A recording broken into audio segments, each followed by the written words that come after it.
C'est très très dur d'être algérien aujourd'hui en France. Hier, c'était le 22 février. Le 22 février, c'était l'Algérie pacifique, l'Algérie civilisée, l'Algérie moderne, l'Algérie plurielle. Normalement, on aurait dû commémorer cette date, Eid Moubarak, car le 22 février 2019, l'Algérie et le peuple algérien, aussi bien dans notre pays qu'à l'extérieur, a donné une image extraordinaire de pacifisme, de civilisation, d'ouverture d'esprit, de méthode, de manifestation sans aucun désordre, sans une goutte de sang, sans aucune violence, sans aucun acte terroriste. Mais, vous savez, les démons sont bien cachés. Oui. Hier, c'était le 6e anniversaire de cette révolution du sourire qui nous avait permis, nous, Algériennes et Algériens, d'oublier ces 10 années de terrorisme qui avaient ensanglanté notre pays, où malheureusement, entre 100 000 et 200 000 personnes ont perdu la vie. C'était des années terribles. Oui, terribles. Et aujourd'hui, je suis triste. Pourquoi je suis triste? Et je ne suis pas le seul à être triste.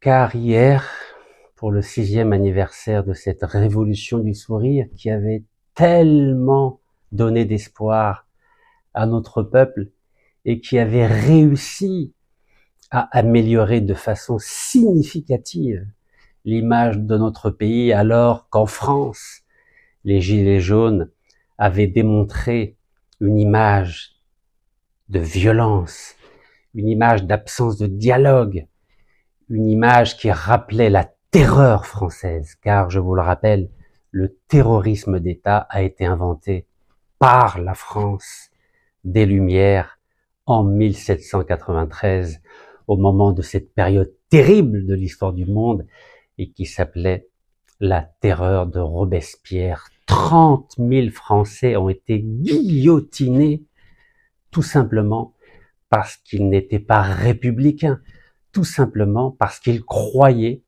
aux valeurs de l'ancien régime. Donc dans ce pays qui a inventé le terrorisme d'État, hier, 6e anniversaire de la révolution du sourire, dans ce pays où est né le terrorisme, un compatriote algérien, schizophrène, c'est-à-dire malade, a commis un acte terroriste. Et comme toujours, dans ce pays des Lumières qui aujourd'hui, pour nous, est devenu les pays des ténèbres, nous, Algériens, sommes considérés comme des terroristes. Terroriste, c'est le titre d'un livre de l'ancien juge antiterroriste Mark Trévidic, qui a appelé publiquement à un coup d'État en Algérie il y a quelques semaines sur une chaîne de télévision, et bien sûr personne n'a porté plainte contre lui. Mais l'actualité d'hier, 6e anniversaire de notre majestueux 22 février, comme par un retournement de situation, l'Algérie qui avait réussi à gommer cette image de terroriste, la France est venue nous rappeler à nos démons. Un fou, un schizophrène a tué avec un couteau une personne âgée, un Portugais âgé de 69 ans, et a blessé des policiers municipaux car il était assigné à résidence, dit-on, et il devait chaque jour pointé à la police pour dire qu'il était toujours sur le territoire national. Vous savez, j'ai du mal à trouver mes mots aujourd'hui car je suis profondément meurtri par ce qui est en train de se passer et par les gifles que notre pays, que notre peuple reçoit tous les jours depuis le 16 novembre. Depuis le 16 novembre, l'Algérie a arrêté un auteur algéro-français car il portait atteinte à l'intégrité de notre pays. Et depuis ce jour-là, la France ne manque pas une seule journée pour nous humilier, pour nous dégrader, pour nous insulter.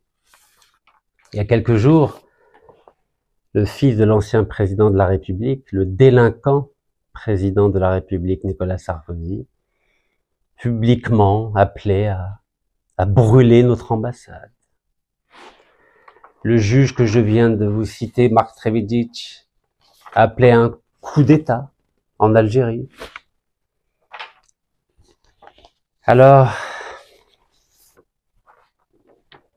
vous croyez que le ministre de l'Intérieur français, qui est candidat pour être président de son propre parti, qui a fait à peine 5% aux dernières élections présidentielles de 2022 et qui aspire à être président de la République en 2027, vous croyez qu'il allait manquer cette occasion à nouveau de traiter notre peuple de terroriste et de pointer du doigt notre État qui n'a pas voulu apparemment pour la 10e fois accueillir sur notre territoire national cette personne, ce compatriote schizophrène, c'est-à-dire malade, qui a été l'auteur d'un meurtre et blessé des policiers municipaux. Eh ben non. Évidemment, il a été sur place, à Mulhouse, car cela est arrivé à Mulhouse et l'occasion était rêvée pour lui. L'occasion était rêvée pour dire que les Algériens sont des terroristes.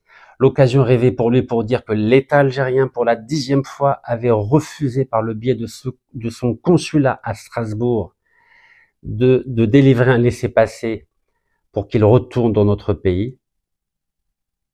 Et maintenant, que va-t-il se passer?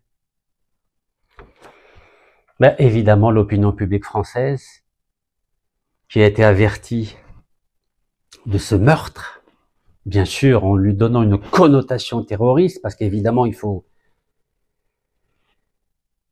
augmenter l'intensité de cet événement tragique d'un schizophrène. Et évidemment, notre communauté algérienne, forte de 5 millions d'âmes, va être pointée du doigt, comme si ça ne suffisait pas. Et oui, la malchance continue de s'abattre sur l'image de notre pays et sur l'honneur de nos 5 millions d'Algériens qui vivent en France. Alors comment se défendre? Bien sûr, on n'est pas responsable de ce que peut faire l'un d'entre nous, mais l'État français a décidé que nous étions responsables en invoquant le fait que l'Algérie avait refusé, l'Algérie en tant qu'État, d'accueillir au bout de 10 demandes de laissez-passer. Donc évidemment, l'amalgame va être facile. Au lieu de circonscrire cet événement à sa réalité, c'est-à-dire un individu schizophrène malade qui a tué avec un couteau un Portugais, ce qu'il faut dénoncer évidemment, ce qu'il faut condamner, et je condamne le meurtre d'innocents. Mais l'État français a décidé d'englober la responsabilité de ce meurtre à l'ensemble de la communauté algérienne vivant en France, c'est-à-dire l'État français a pointé du doigt les 5 millions d'Algériens et a pointé du doigt l'État algérien. Et le ministre de l'Intérieur, M. Bruno Retailleau, non seulement il s'est rendu sur place à Mulhouse, mais il a organisé une conférence de presse avec tous les représentants de l'État, préfet, maire de Mulhouse, les élus, les députés, Donc il a organisé une opération de communication. Il s'est présenté ensuite au journal de 20 heures pour à nouveau dire qu'il allait mettre en place un rapport de force, c'est-à-dire un bras de fer avec l'Algérie. L'occasion était trop belle. Et bien sûr, l'Algérie est silencieuse. Notre diplomatie est silencieuse. Le consul d'Algérie à Mulhouse est silencieux. Le secrétaire d'État chargé de la communauté nationale à l'étranger est silencieux. Le ministre des Affaires étrangères algérien est silencieux. Oui, on peut continuer à être silencieux. Mais par rapport au rouleau compresseur de l'État français avec tous les médias français, et maintenant qu'ils ont dit que c'était un acte terroriste, tous les médias du monde entier parlent de cet événement en pointant du doigt l'Algérie, en pointant du doigt le peuple algérien. Et nous allons continuer à être silencieux. Alors j'ai lu des commentaires. On me reprochait, mais Rachid, pourquoi tu critiques? L'Algérie sait ce qu'elle fait en gardant le silence. Oui, très bien, gardons le silence, c'est bien. Oui, continuons. Gardons le silence. Quand un juge français appelle un coup d'État, gardons le silence. Quand le fils d'un ancien président veut brûler l'ambassade d'Algérie, gardons le silence. Quand un sans-papier tue un Portugais, blesse des policiers municipaux, c'est-à-dire des symboles de l'État, oui, gardons le silence. Oui, gardons le silence. Et voyons voir ce qui va se passer. Oui, voyons voir. Donc je vais garder le silence, moi aussi. Voilà. L'État français, le monde entier parle de l'événement et l'Algérie va garder le silence. Oui, c'est très bien. Gardons le silence. Mais quand je vois, par exemple, que l'ambassade d'Algérie, ni le consulat général d'Algérie à Paris n'a voulu porter plainte contre cet énergumène qui veut brûler l'ambassade, et que je vois, et que j'entends, et que je lis, et que vous lisez, et que vous entendez, et que vous voyez, que le président d'une association qui s'appelle SOS Racisme, qui a été créée par un député socialiste notoirement sioniste, c'est-à-dire qui défend Netanyahou, qui défend le génocide de Netanyahou à Gaza, et qui va porter plainte, en vertu de l'article 40, contre Louis Sarkozy pour avoir proféré des menaces de brûler l'ambassade d'Algérie. Donc notre État, c'est-à-dire l'État des 5,5 millions de shahids, Rabbi yarhamhum,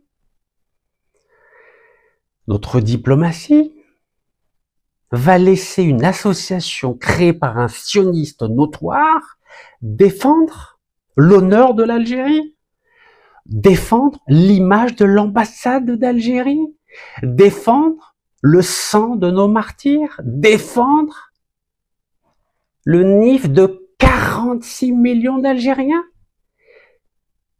C'est ça l'Algérie de 2025? Laisser le président d'une association créée par un député sioniste, défendeur de Netanyahou, le génocidaire de Gaza, c'est lui qui va laver l'affront de notre pays? C'est ça la diplomatie de 2025? C'est ça la diplomatie du silence et de la chaise vide diplomatique? Laisser un sioniste saisir le procureur pour défendre l'Algérie, c'est ça? Aïe, aïe, aïe, aïe, aïe, الشعب الجزائري. يا الدولة الجزائرية, يا الدبلوماسية الجزائرية. On est tombé bien bas. Si maintenant on attend qu'une association fondée par un sioniste défende l'Algérie en France, ben écoutez, c'est peut-être que veulent les Algériens, je sais pas. Si vous, et là je m'adresse au peuple algérien, si ça vous convient qu'on garde le silence et qu'on laisse d'autres parler à notre place, nous défendre à notre place, défendre nos institutions à notre place, très bien. Moi, كما كتقول لي شي بني ربي يرحمها ندير 5 في فمي.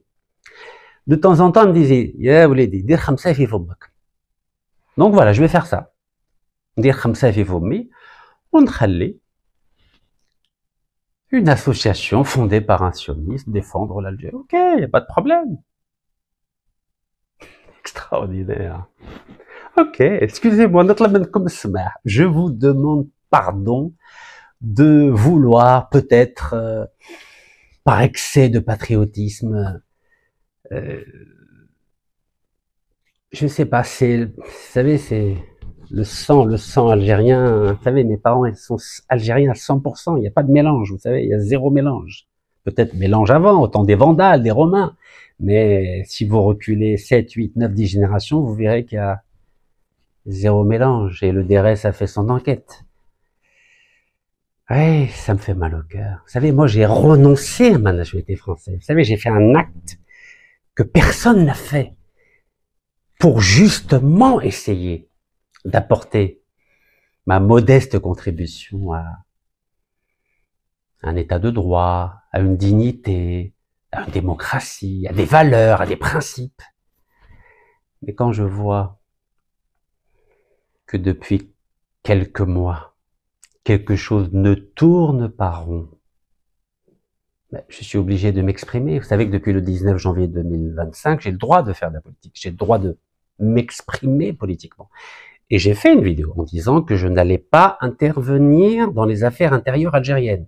J'ai dit que j'allais me consacrer exclusivement à améliorer l'image de l'Algérie dans le monde et à faire en sorte que notre pays soit respecté grâce notamment à notre formidable diaspora, que ce soit en Amérique du Nord, en Europe, en Afrique, en Asie ou en Australie, car nous avons des talents qui peuvent contribuer fortement à améliorer cette image de l'Algérie.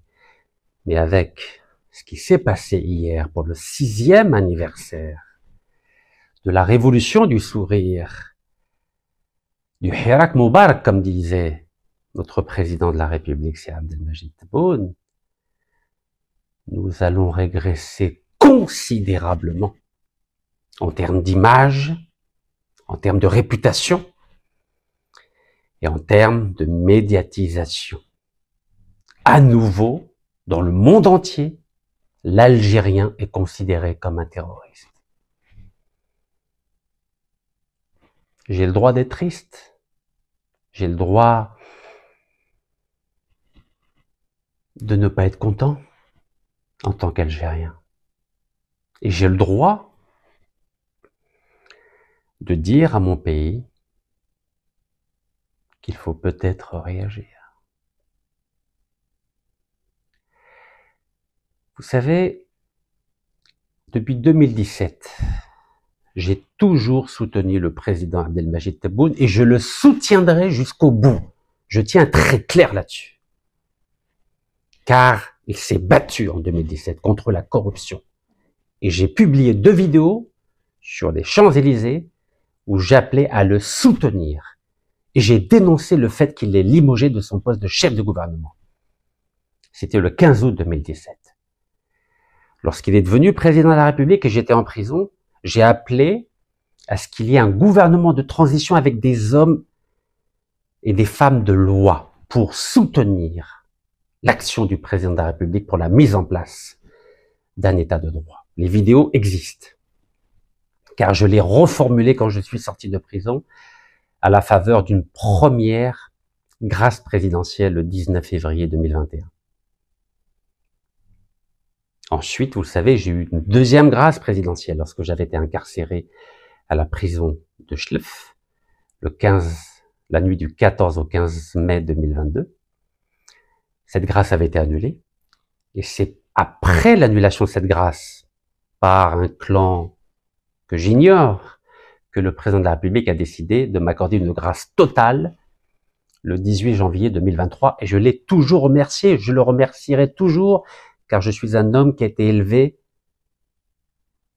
pour toujours reconnaître celles et ceux qui font du bien. Et il m'a fait du bien en me rendant ma liberté car ce n'est pas lui qui m'avait mis en prison le 4 décembre 2019.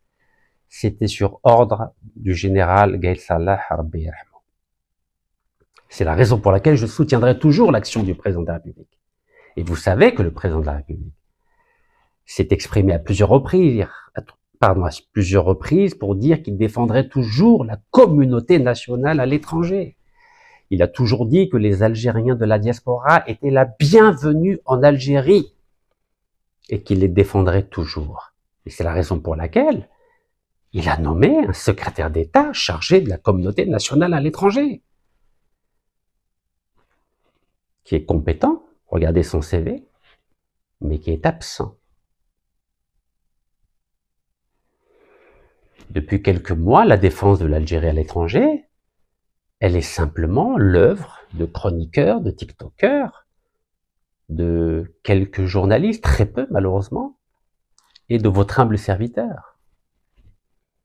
Vous avez vu que j'ai répondu à chaque attaque de l'État français contre l'Algérie. Que ce soit lorsque le ministre des Affaires étrangères avait considéré comme infondé et fantaisiste les accusations de l'Algérie concernant une opération de déstabilisation de la DGSE dans notre pays, j'avais rappelé à l'opinion publique algérienne, française et à l'État français que les deux précédents ambassadeurs de France en Algérie étaient des agents de la DGSE. La preuve, dès qu'ils ont quitté leur poste, ils sont devenus les patrons de la DGSE, c'est-à-dire les patrons des services secrets français. Lorsque l'avocat français François Zimret, avocat de l'auteur algéro-français, s'était plaint de n'avoir pas obtenu de visa pour défendre son client en Algérie et avait même menacé de porter plainte auprès des juridictions internationales, j'étais le premier à répondre en disant que mon propre avocat n'avait pas obtenu de visa des consulats de France à Alger et à Oran pour me défendre en France. Lorsque on a dit que comment se fait-il que l'Algérie enfermait, emprisonnait des écrivains, j'avais dit qu'il n'était pas en prison, qu'il était dans un hôpital, à l'hôpital Moustapha Bacha.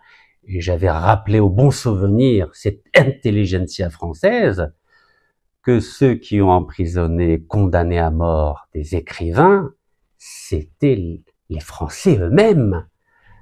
Le 6 février 1945, lorsque l'écrivain Robert Brasillac avait été jugé, condamné et exécuté sans obtenir la grâce du général de Gaulle. Et pas que lui. J'avais rappelé Lucien Rebattet, j'avais rappelé Céline, j'avais rappelé l'académicien et écrivain Charles Maurras qui avait été condamné à perpétuité.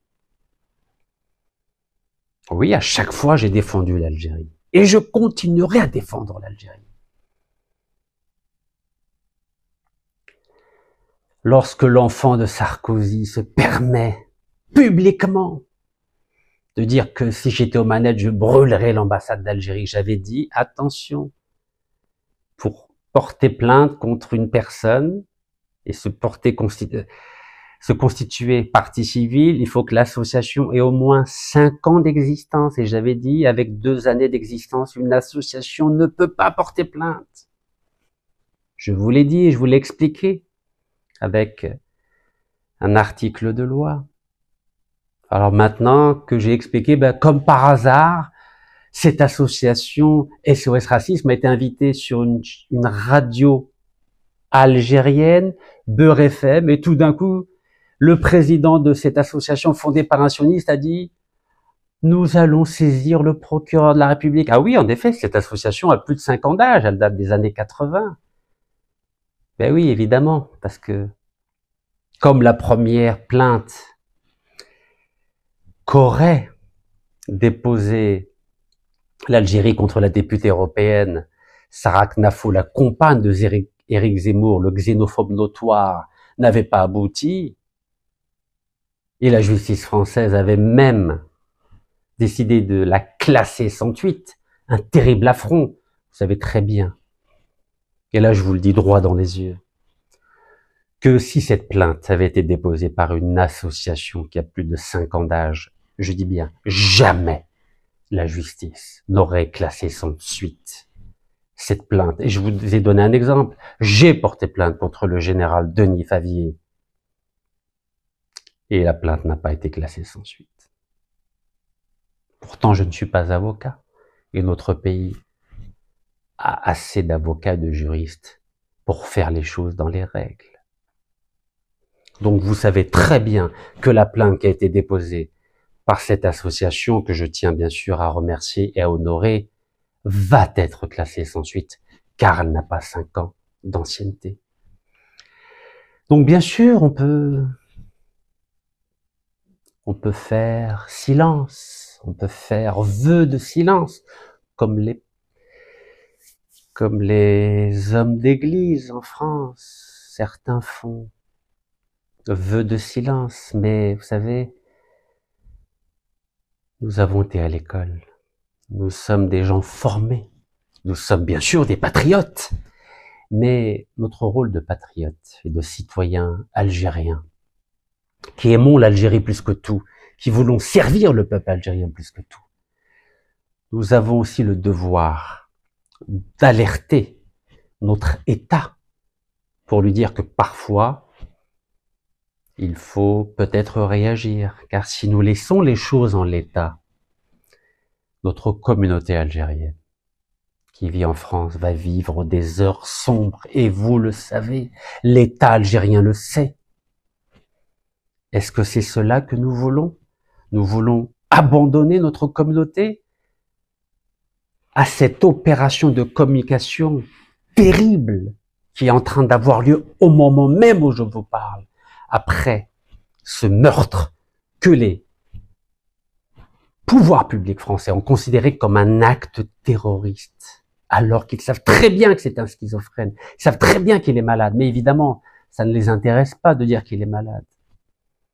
Vous savez, en France, lorsqu'un Nord-Africain commet un acte comme celui-ci, même s'il est malade, on dit jamais qu'il est malade. On dit que c'est un terroriste.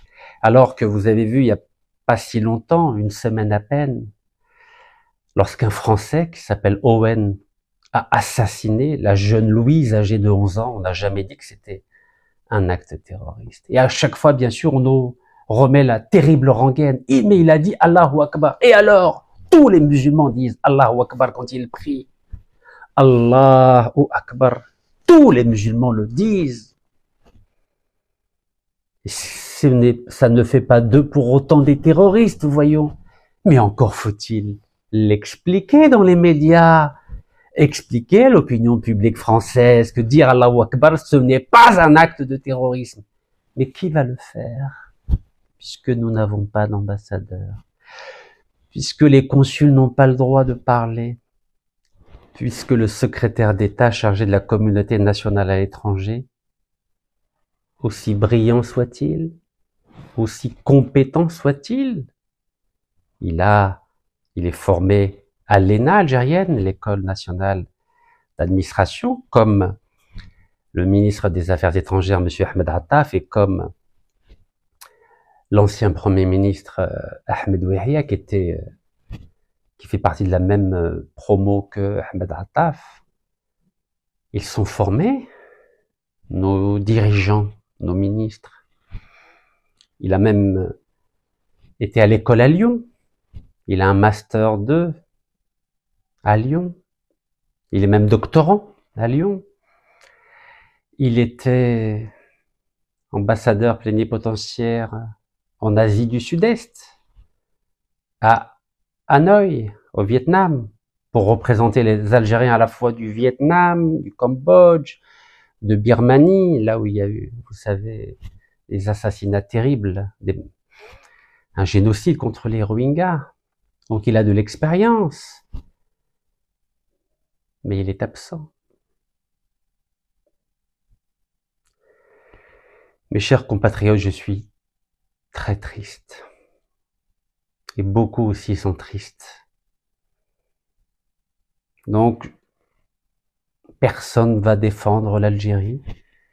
Personne va défendre la communauté algérienne sur les plateaux de télévision français, sur les radios françaises, dans la presse écrite française. Personne va organiser une conférence de presse pour sensibiliser l'opinion publique française afin qu'elle évite de faire un amalgame entre cet individu qui a commis un acte condamnable et les 5 millions d'Algériens qui vivent paisiblement en France. Donc personne va défendre cette diaspora. Vous savez, je suis aux États-Unis.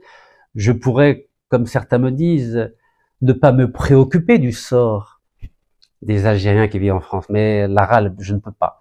J'ai vécu 40 ans là-bas.